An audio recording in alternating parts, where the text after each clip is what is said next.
안녕하세요. 사연 왔어요 톡톡입니다. 구독과 좋아요, 알림 설정 꼭 부탁드립니다. 그럼 오늘의 이야기 시작해 보겠습니다. 처음 지금의 남편을 소개받았을 때의 일입니다. 주선자가 저한테 머뭇머뭇하면서 했던 첫 마디가 너무 인상 깊어서 저는 지금껏 그 말을 잊지 못합니다. 저기, 혹시 먼저 연락을 좀 하면 좋을 것 같긴 한데, 그러니까 유 씨의 전화를 먼저 좀 해줄 수 있을까? 네? 전화를요? 제가 먼저 하는 건 상관이 없긴 한데, 유 씨가 뭐예요? 그게 오후 5시부터 7시 사이래. 아, 나도 이런 말 하는 내가 이상해 보일 건 아는데, 여튼 그때 전화 달래. 혹시 무속인이에요? 아니야, 아니야. 그런 거 아니야. 그냥 그 집에 징크스가 좀 많은가 봐. 아니, 뭐, 그런데 막 뭐랄까, 몸 생각 안 하고 그냥 덥석덥석 이것저것 하는 사람들보단 낫지 않아? 만사 조심하는 그런 사람이라고 그냥 긍정적으로 생각해. 근데, 하긴 뭐, 세상이 험하니까 조심성 없이 확확 사는 것보다는 나을 수도 있겠네요. 맞아. 그리고 평소에는 그런 거 티를 전혀 안 내서 그냥 조심스럽고 진중한 사람인 줄 알았거든. 그런데 갑자기 유씨 얘기를 해서 나도 좀 당황스럽긴 했는데, 여튼 먼저 꼭 좀 연락 부탁해. 주선자의 민망한 반, 멋쩍은 반이 섞인 얘기를 듣고 그때 망설이지 말고 냉정하게 거절을 했어야 했습니다. 하지만 당시에 저는 그러려니, 그럴 수 있으려니 하며 모든 것을 이해하는 것에 재미가 들었던 상태였거든요. 왜 인생에 한 번쯤 그럴 때가 있잖아요? 나이가 지긋하게 먹은 것도 아니고 큰 성찰이 온 것도 아닌데 문득 내 인생에 큰 깨달음을 얻은 것 마냥 초월한 태도를 유지해보고 싶은 그런 때요. 제게는 그때가 그런 시기였나 봐요. 그런 사람도 있겠지. 그럴 수도 있지라며 혼자 세상 모든 것을 이해하는 태도를 견지하고 싶은 때요. 그래서 그 얘기를 듣고도 불어 아무렇지도 않은 척을 하며 홀로 쿨하게 유시에 맞춰서 전화를 했습니다. 5번의 전화벨이 울리고 그 사람이 전화를 받더라고요. 그러면서 제게 먼저 정중한 어투로 부탁 들어줘서 고맙다고 만나는 시간과 장소는 자기가 정하겠다고 하더라고요. 그리고 만난 그 사람은 첫인상에 지대한 영향을 주었던 유시 사건이 전혀 떠오르지 않을 정도로 괜찮은 사람이었습니다. 소개해준 사람 말대로 신중한 느낌이 더 강했고 매사 조심스럽고 생각이 많은 것처럼 보였습니다. 물론 연애를 하는 도중에도 조금씩 이상한 건 있었습니다. 제일 이해가 안 되었던 건 첫 여행 때 일입니다. 제가 가지고 있던 로망 중 하나는 남자친구랑 해외여행을 가는 거였거든요. 그래서 가까운 일본이나 홍콩 쪽으로 여행을 가려고 혼자 오래 알아보고 계획을 잡았습니다. 루트며 맛집 다 알아보고 둘의 휴가 일정까지 얼추 맞춘 상태에서 여행 얘기를 꺼냈는데 글쎄 너무 어이없는 반응이 오는 거 있죠? 아, 미안해. 내가 38살이 되기 전까지는 물을 건너면 안 되어서 대학교 때 졸업여행 제주도 가는 것도 안 갔거든. 미안. 우리 그때까지는 그냥 국내 여행을 하면 안 될까? 아니, 38이면 앞으로 10년은 더 있어야 하는데 그때까지 물을 건너면 안 된다고? 음, 강도 한강 이상 넓은 곳 건너면 안 되거든? 그것도 물이니까. 잠깐만. 그러면 충주호 이런 데도 못 가겠네? 거긴 넓잖아. 어우, 안 되지, 당연히. 사실 그때 좀 뜨악했습니다. 아니, 근 10년을 비행기는커녕 청풍명월 충주호조차 가지 못하는 사람이라니 이게 말이 되나 싶은 거죠. 그런데 당시 남자친구였던 남편이 저한테 정말 너무 미안하다고 하면서 물 건너가는 것만 아니면 제가 가고 싶은 곳, 하고 싶은 거 다 하겠다고 하더라고요. 결국 저는 첫 여행을 물이라고는 하나 없는 산 깊은 곳으로 갔다니까요. 그러다 어찌저찌 정이 깊어져 결혼을 하게 된 거죠. 지금 지나고 보니 이때 제게 두 번째 기회가 주어졌었는데 사랑에 눈이 먼 저는 그때 그걸 기회라고 생각하지 못했습니다. 바로 시댁에 처음 인사를 갔을 때였습니다. 사실 가기 전부터 피곤했어요. 과일을 살까, 고기를 살까, 아니면 뭔가 다른 것을 살까 고민하고 있는데, 당시 남친이었던 남편이 저한테 조심스레 자기 집은 붉은 고기가 생으로 들어오면 안 되니 과일을 사라고 하더라고요. 그때도 좀 벙 쪘죠. 저기, 그러면 집에서 고기를 안 드셔? 아니, 고기 좋아하셔. 그런데 붉은 고기가 생으로 들어오면 안 된다니까? 아니, 고기가 생으로 안 들어오면 못 사는 거 아니야? 그래서 늘 밖에서 익힌 고기를 사와. 갈비도 불고기도 다 익힌 거 사오는데? 그러니까 그 정도까지 해야 하는 거구나. 우리 집이 좀, 여튼, 그래서 지금까지 별탈 없이 잘 살아왔지 뭐. 그러니까 과일을 사. 대신 수입 과일은 안 되고, 내가 적어줄게. 그걸로 사면 될 거야. 그러면서 세상 꼼꼼하게 과일 이름을 적고 세상에 각 과일을 사야 하는 숫자까지 적어주는 거 있죠. 거기 맞춰 사라고 하길래 그냥 서로 마음이나 편하자 싶은 생각에 그대로 맞춰 사갔습니다. 바구니 말고 종이로 만든 선물 상자에 넣으라고 하길래 그것도 그렇게 했죠. 그렇게 준비한 선물을 들고 들어선 순간 제게 날아든 건 다름 아닌 소금과 겨였습니다.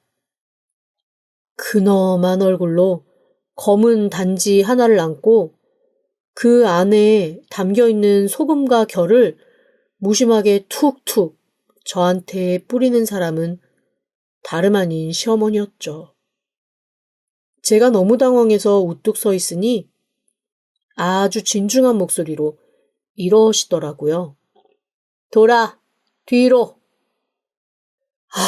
그때 돌아서 그냥 서 있는 것이 아니라 그대로 대문 열고 나갔어야 하는데 제가 그 기회를 또 놓쳤네요, 글쎄. 제 등으로 내리꽂히는 소금과 쌀겨와 함께 제게 밀려온 건 모멸감과 수치심이었습니다. 첫 단추부터 꼬인 느낌이 그날은 정말 계속 정신이 반쯤 나간 것 같았어요.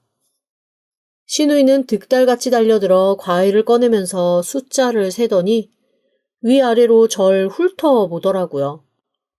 어머! 꼴에 또 과일은 숫자 맞춰 사왔네? 얘가 알려줬니? 네, 도와줬어요. 헐, 그러면 그렇지. 제대로 알고 사와서 깜짝 놀랄 뻔했네. 저녁 식사 시간은 더 가관이었습니다. 아니, 글쎄, 시어머니가 나침판을 가지고 와서 방위를 재더니 식구들 앉을 자리를 정해주고 한 사람 한 사람 국과 밥을 놓아주더라고요. 그런데 여기서 제 세 번째 충격이 시작되었습니다.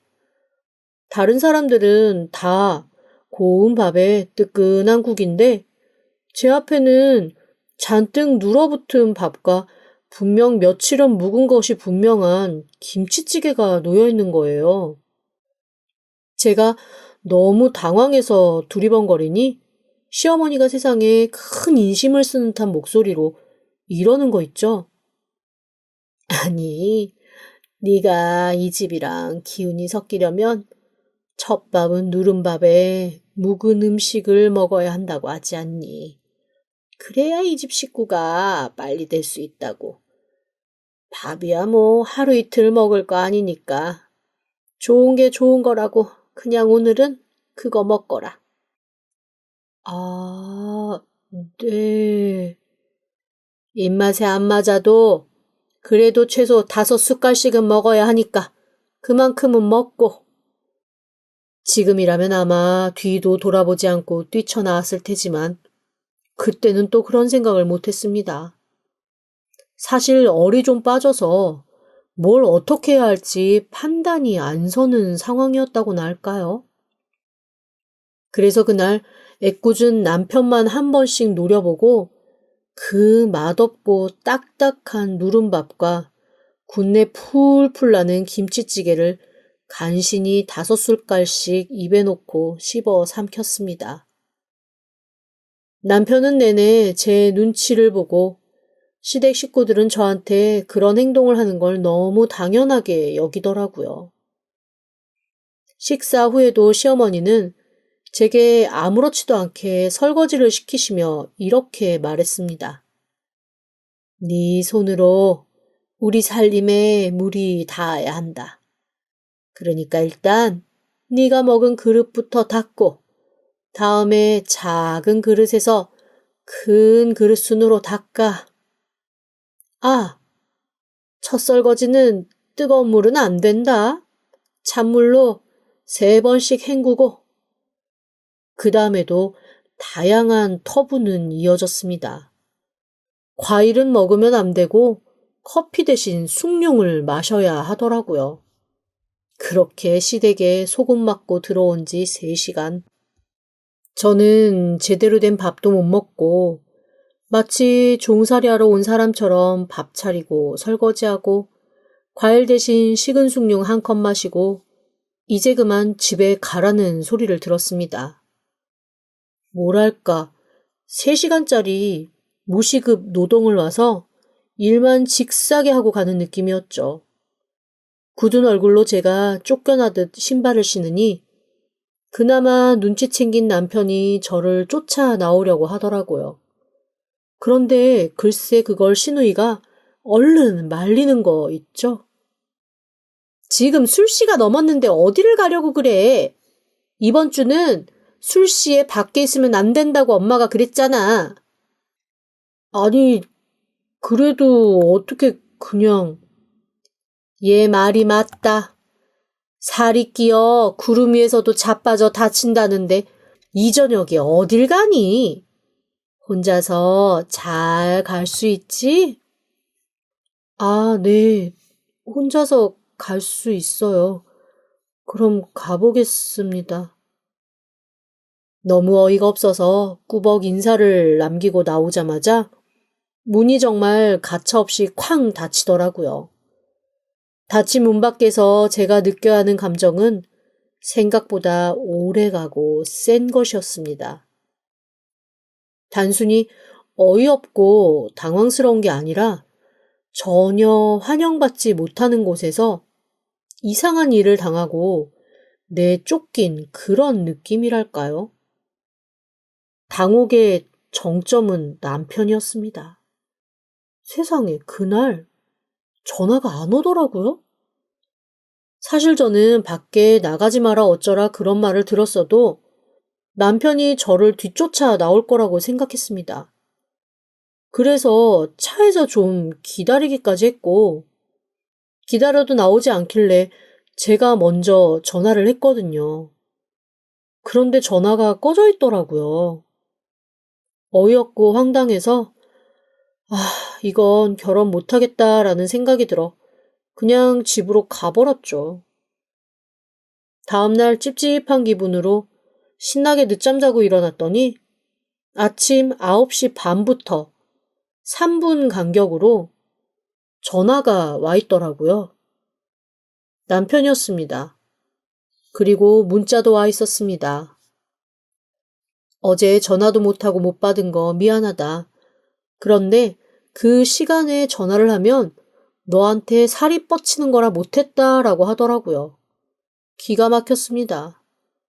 그래서 바로 전화를 해서 심호흡을 하고 그냥 헤어지자고 하려던 찰나 그가 이렇게 말했습니다. 부모님이 너 너무나 마음에 들어 하셔. 완벽하대. 고마워.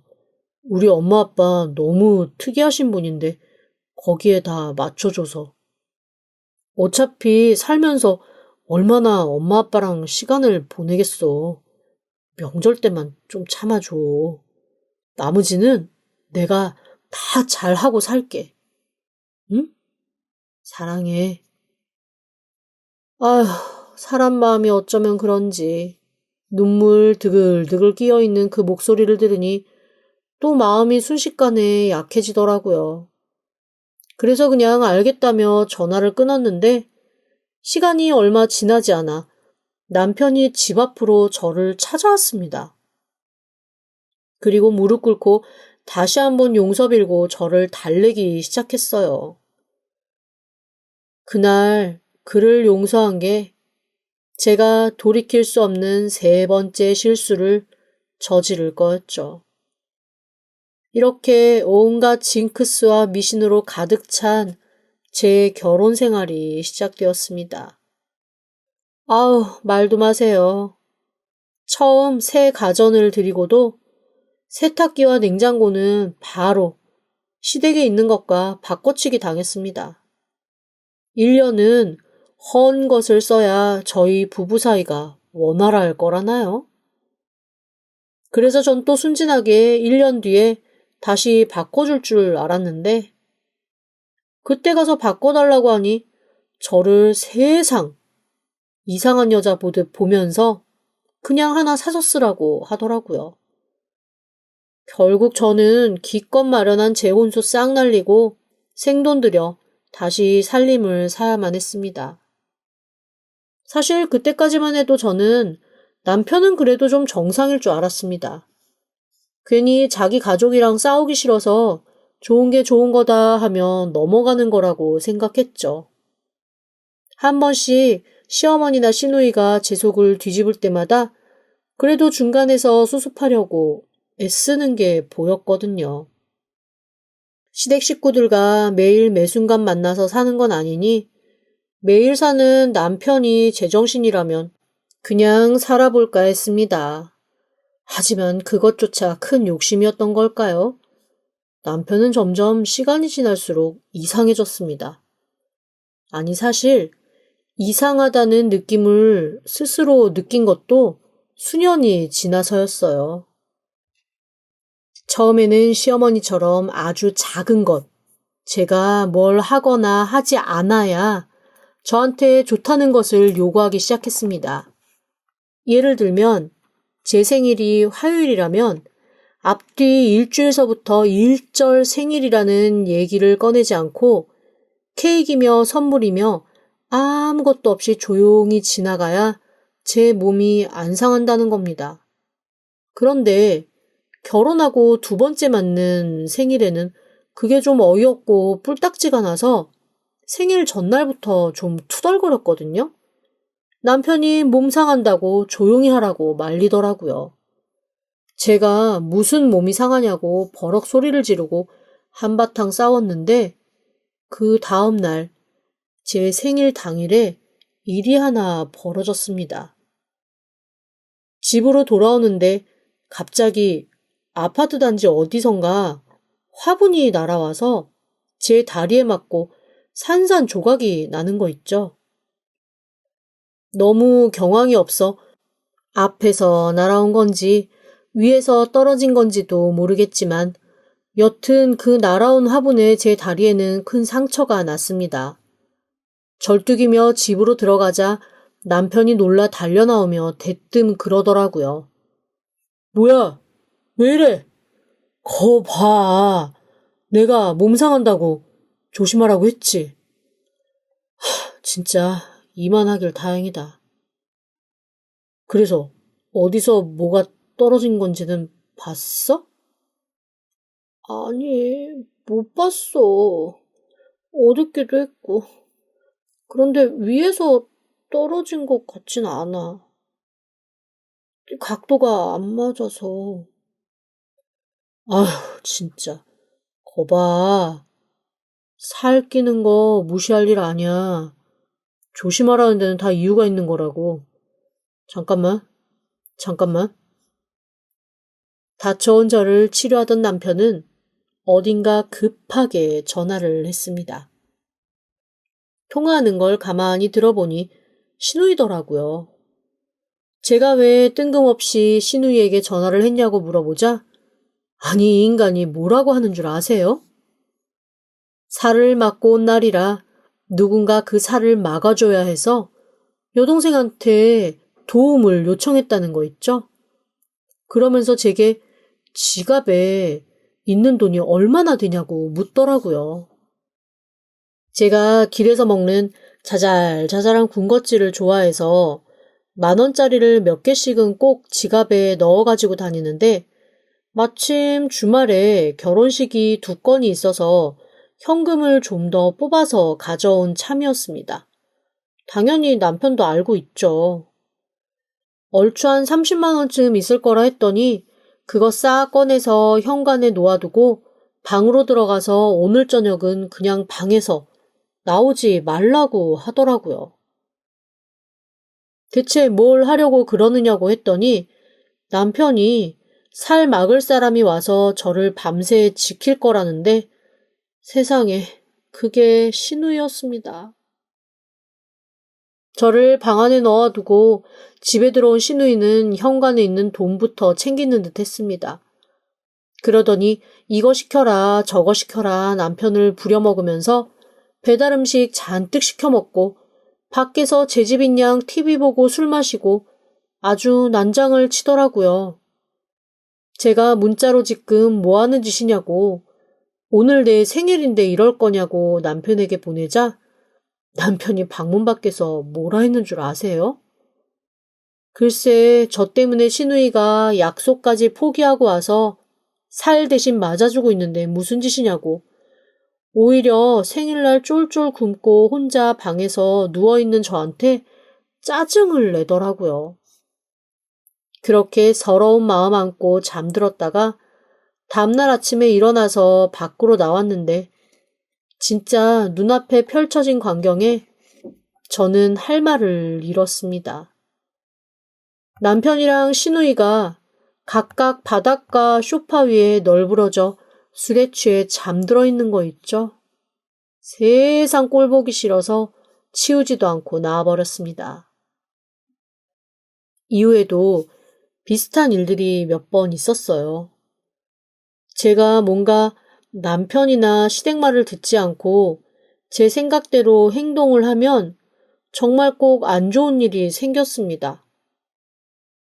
저도 모르게 점점 이런저런 징크스를 믿게 되고 제가 힘들거나 불편한 일이 발생해도 그게 징크스에 관련된 거면 저도 모르게 참게 되었습니다.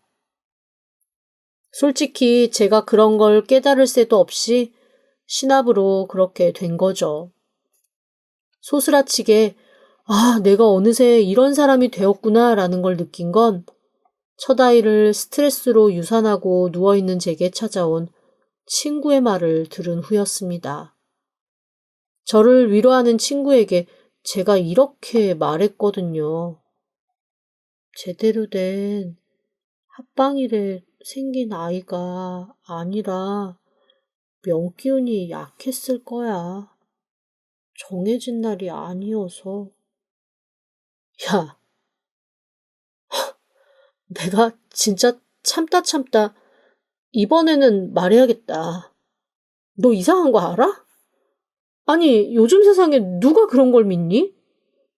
조선시대, 고려시대 때도 너만큼은 안 믿었겠다. 너도 결혼 전까지만 해도 이상하다고, 너희 시대 좀 이상하다고 계속 뭐라 했었잖아. 그런데 어느새 네가 그 사람들이랑 똑같아진 거 알아? 너 아이 잃은 엄마야. 몇 달 안 품고 있었어도 너랑 교감하고 네 뱃속에 있던 아이 잃은 엄마라고. 그런데 지금 네 태도가 아이 잃은 엄마 같다고 생각해? 정상인 것 같아? 내가 볼 때 너 미친 사람이야, 완전히. 병실에 누워있는 저에게 버럭 소리를 지르고 휙 나가버리는 친구의 말을 듣고 순간 정수리에 뭔가가 내려 꽂히는 느낌이었습니다. 저를 감싸고 있었던 세계가 쨍소리와 함께 깨져나가는 느낌이랄까요? 사실 제가 유산을 했다고 하자 시어머니가 싸늘하게 허락되지 않은 날에 만든 아이라 제가 더 조신하게 착하게 아이를 보듬었어야 살았을 텐데 그러지 못했다고 엄청 비난을 하셨거든요. 그러면서 당분간 저는 홀로 그 고통과 괴로움을 견디고 스스로 이겨내야 다음 아이가 기꺼운 때에 찾아올 거라며 병원에 절 혼자 눕혀두고 남편도 병원 출입을 못하게 했습니다. 그리고 어이없게도 남편과 시댁 식구가 모두 대만으로 여행을 갔어요. 원래 저까지 같이 가는 여행이었고 나름 태교 여행으로 기획했던 것에 시댁 식구들이 붙어서 찜찜하던 차였거든요. 그런데 제가 집으로 가는 길에 갑자기 덤벼든 노숙자한테 놀라 바닥으로 쓰러지면서 아이가 잘못되고 여행도 다 무산된 줄 알았는데 저를 두고 간다는 거죠. 처음에는 제가 너무 어이가 없어서 말이 되냐고 따졌는데 그런 제게 시어머니가 그러더라고요. 네가 조신하지 못해 아이를 잃어 원혼을 만들었잖니.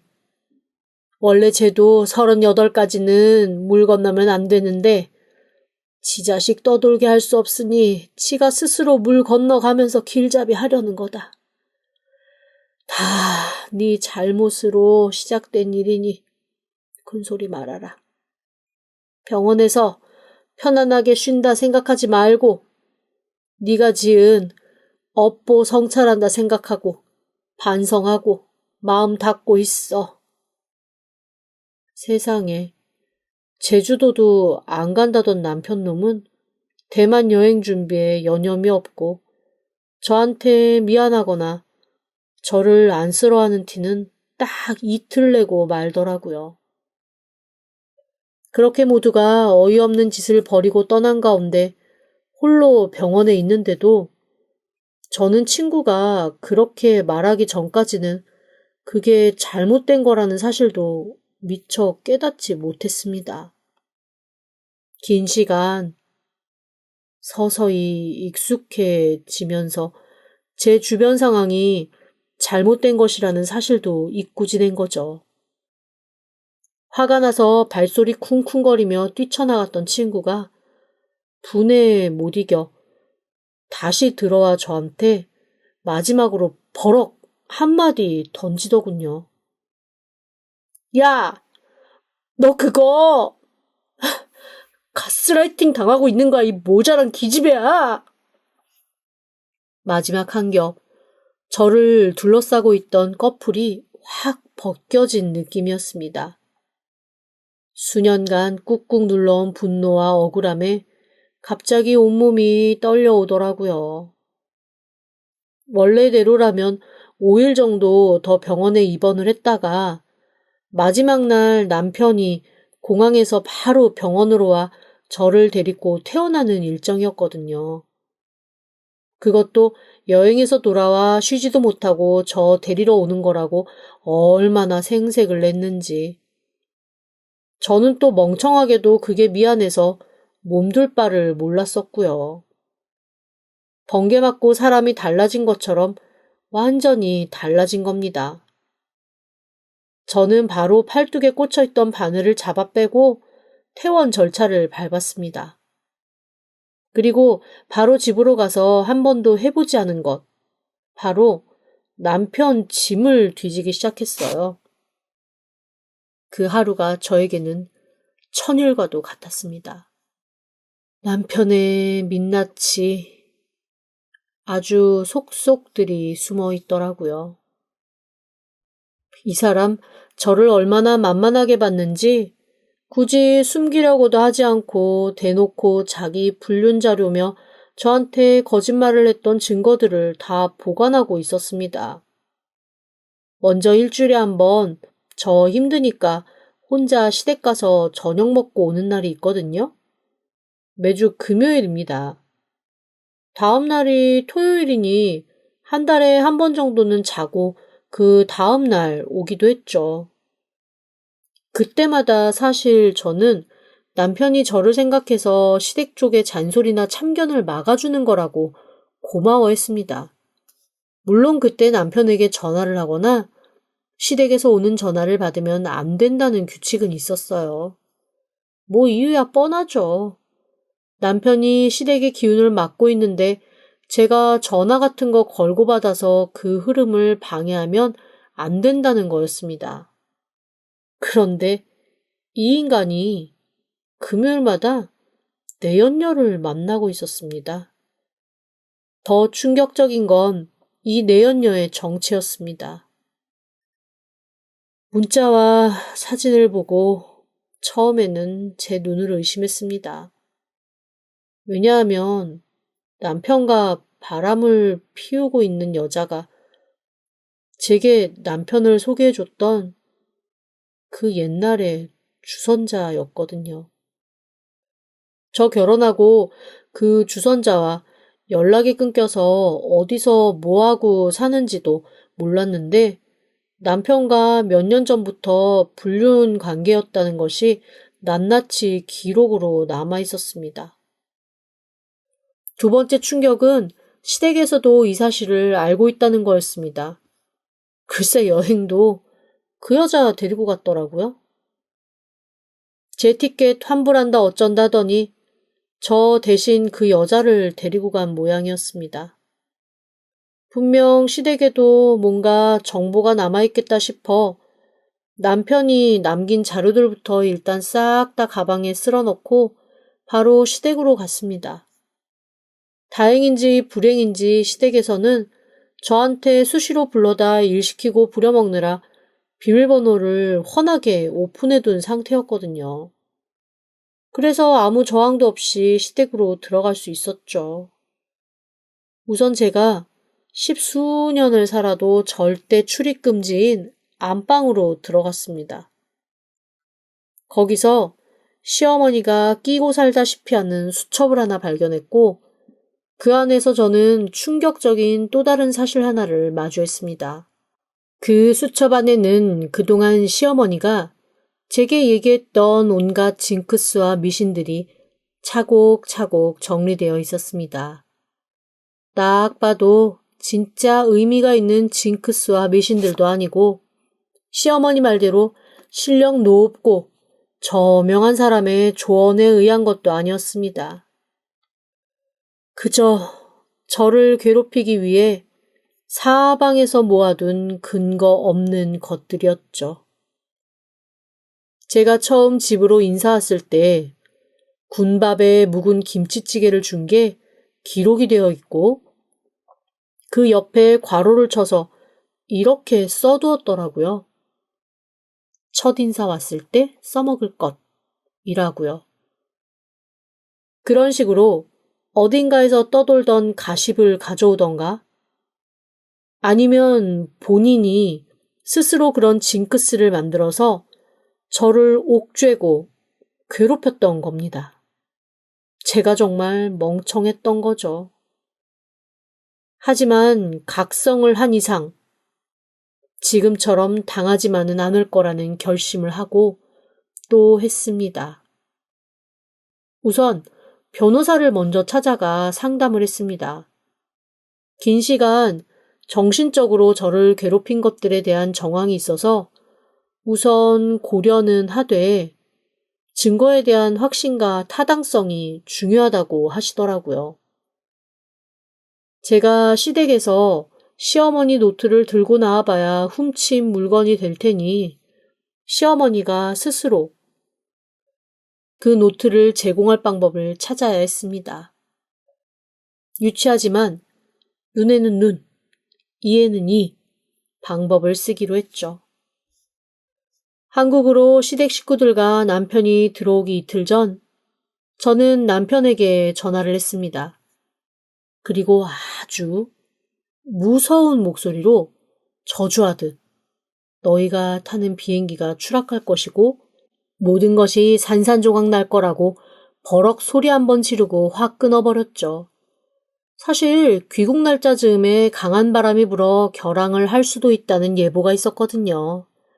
그 집 식구들 그 누구도 꼼꼼하게 그런 걸 챙기는 사람들이 아니니 만약 정말 바람이 불어 기체가 흔들리면 제 말을 떠올리며 두려워하겠죠. 지금까지 제가 그래왔던 것처럼 말입니다.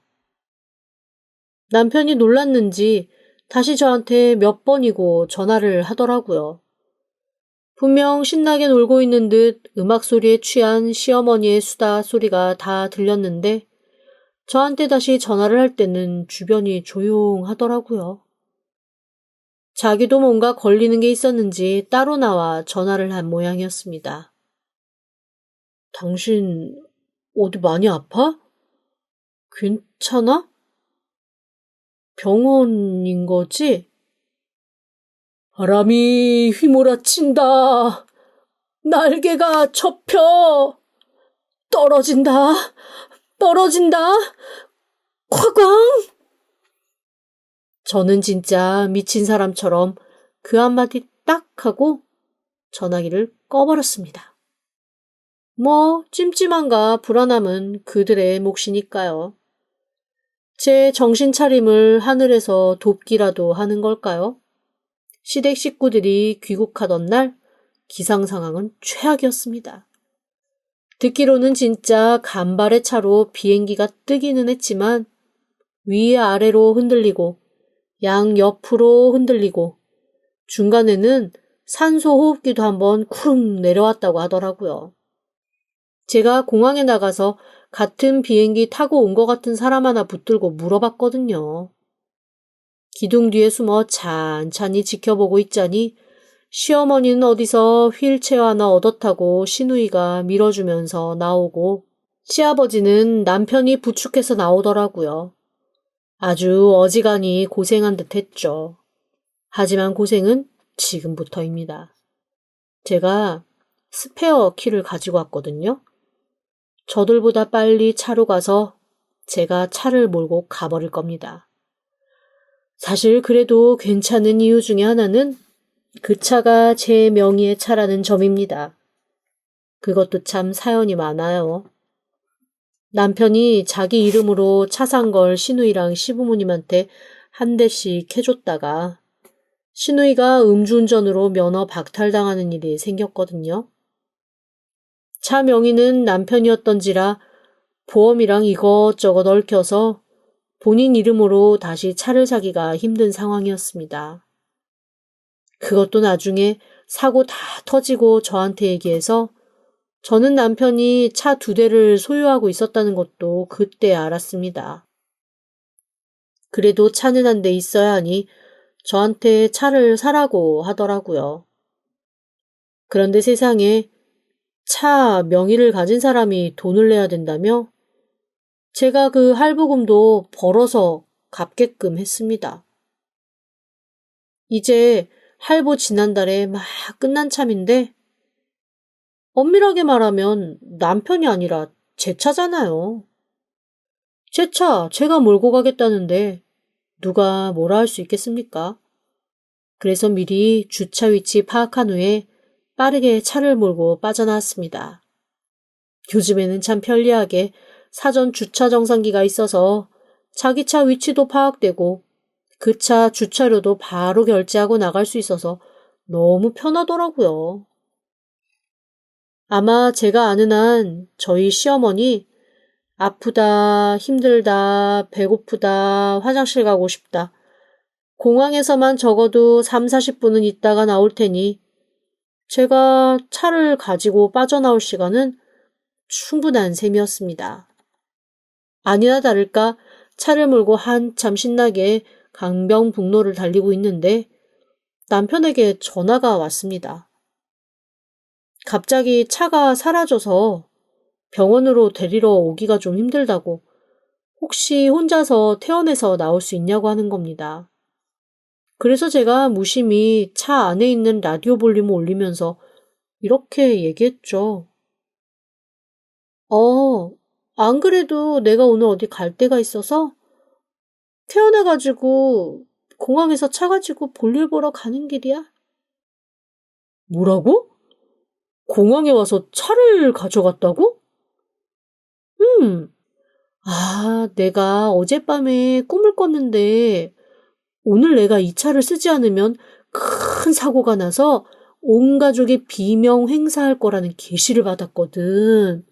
내가 어떻게 힘든 여행 마치고 온 당신이랑 어르신들 그 위험에 빠뜨리겠어. 그래서 내가 그냥 차 가지고 나와버렸어. 그리고 당분간 나랑 식구들이랑 부딪히지 않는 게 좋다고 하더라고. 운때가 그렇대. 그래서 나 여행 혼자 좀 다녀오려고.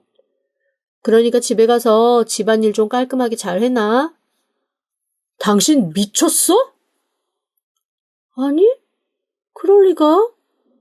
나 어머님한테 조언해드린다는 그 어르신한테 연락받았어. 그분이 이제 운때 계시 이런 거는 나한테 주시겠대. 내 영적 능력이 훨씬 커졌다고 하시더라고. 그러면서 나한테 지난 세월 참 자기 수행 잘했나 보다. 드디어 자기 얘기를 받아들일 때가 왔다라고 말씀하시더라고. 그래서 그런지 나 너무 모든 게 평안해. 전화기 밖에서조차 남편이 너무 당황하고 멍해진 것이 느껴졌습니다. 그렇겠죠. 저한테 가르침을 준다는 그 어르신, 이 세상에 있지도 않은 가상의 인물이니까요. 그런데 지금껏 그 어르신 핑계로 저를 좌지우지 괴롭혔으니 지금 와서 그런 사람 없다고 할 수도 없잖아요. 그다음부터 저는 무조건 제 실리를 챙기기 시작했습니다. 어머님이 저한테 뭔가 시키려고 하면 그거는 제가 계시받은 것과 다르다고 딱 잘라 거절하고 남편이 뭔가 얘기를 하거나 저한테 힘을 행사하려고 하면 당신 큰일 난다고 지금은 내 말을 들을 때라고 남편도 딱 잘라 아무 짓도 못하게 손발을 묶어버렸습니다. 시댁 쪽에서는 그동안 유순하게 자기네들 말 듣던 제가 갑자기 자기네들이랑 똑같이 굴기 시작하니까 엄청 당황하더라고요. 제가 아주 뻔뻔하고 진지한 얼굴로 어머님 아버님한테 가서 더 이상 시누이한테 금전적 지원을 하면 모두가 폐가망신을 1년 안에 할 거라는 얘기를 했거든요. 시누이 얼굴이 울그락 푸르락 하길래 제가 아주 판판하고 뻔뻔한 얼굴로 이렇게 얘기했습니다. 제가 얘기했잖아요. 저한테 아주 좋은 영적 능력이 들어왔다니까요. 아가씨도 저처럼 긴 세월 참고 살다 보면 능력이 올 때가 있을 거예요. 그러니까 그전에는 자기 성찰한다 생각하고 말 들어요. 제가 지난 세월 그렇게 참고 말 듣고 살았더니 지금 이렇게 능력 발현이 되잖아요? 그렇게 한 3개월쯤 지났을까요? 어느 날 저희 시어머니가 도저히 못 참겠는지 저를 불러 제 앞에 그 노트를 휙 던지시더라고요. 그러면서 이렇게 말씀하시는 겁니다. 그래, 네가 무슨 생각을 하고 어떤 마음으로 그랬는지 모르겠지만 어쨌건 지금 네가 하는 거 다 여기 써 있는 것들 중에 하나다. 그래, 내가 너 좀 휘어잡아서 편하게 살아보려고. 그래, 내가 쇼 좀 했다. 너 쇼한 사람 앞에선 쇼 못해. 그러니까 우리 모든 관계 다시 처음부터 시작하자. 너 그러는 거 더 이상 내가 못 참아주겠다. 네, 저 시어머니가 그 노트 저한테 그렇게 던지실 줄 알았어요. 왜냐하면 자기 맘대로 뭐가 안 되는 거 절대 참지 못하는 양반이거든요. 그런 사람이 자기가 하는 것과 똑같은 수로 본인을 괴롭히는 사람한테 그 밑에 가지고 있던 패까지 다 까지 않을 리가 없었습니다. 제가 노린 건 그거였거든요. 그 노트를 시어머니가 제게 던지시길래 조용히 받아가지고 나왔습니다. 그리고 거실에서 가만히 저를 노려보고 있던 시누이와 떨떠름한 얼굴로 앉아있던 시아버지, 그리고 좌불안석 앉아있던 남편 앞에 그 노트를 보여주며 이렇게 얘기했어요. 어머니가 이실직고 하셨는데 본인들은 할 말 없어요? 여기서 솔직하게 다 말하면 어디 한번 나도 좀 고민해보고요. 그랬더니 다들 떨떠름하게 엄마한테 얘기 다 들었을 텐데 무슨 얘기를 더 하겠냐고 말을 얼버무리더라고요. 저는 그 길로 노트를 들고 바로 변호사한테 갔습니다. 그리고 그 다음부터는 일사천리였죠. 처음에 제 의뢰를 받았을 때 반신반의했던 변호사는 노트를 보면서 어이없다는 듯 계속 허 하는 헛웃음을 웃더라고요. 그러다 저를 보고 미안하다고 자기도 진짜 이런 사람들이 있을 줄 몰랐다며 고개를 설레설레 저었습니다. 저는 모은 자료뿐 아니라 그동안 남편이 제게서 가져간 돈의 내역, 재산 현황 등을 다 긁어모은 자료를 기반으로 이혼 소송을 진행했습니다. 그 과정에서 시누이가 제게 가져간 각종 액세서리, 가방 같은 것에 대한 청구도 함께 진행했고 당연히 시누이와 시부모님을 모두 달달 볶을 준비를 했죠.